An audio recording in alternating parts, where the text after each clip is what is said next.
I am the Tofu Golem. Please enjoy the video. You begin by getting essentials ready. Backup files and plug the laptop into power to avoid shutdowns. Once done, confirm your Windows account password and Dell service tag so you can reactivate drivers.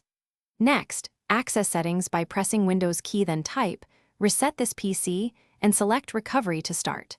Choose whether to remove files or fully clean the drive. Pick the minimal option for speed or full clean if selling. This initial step sets up a safe reset environment and prevents later data loss. Now you run the reset itself.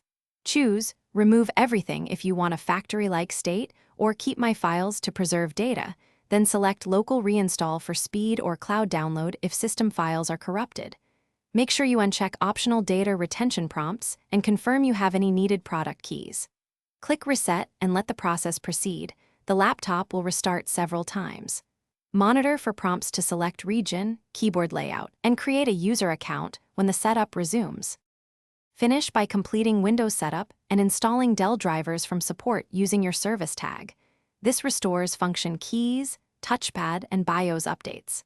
If the reset fails or loops, force start the Windows recovery environment by interrupting boot 3 times and run startup repair, or use a USB installer created with Media Creation Tool. Make sure to update Windows and drivers, then reinstall apps. One key tip: if hardware issues persist after reset, run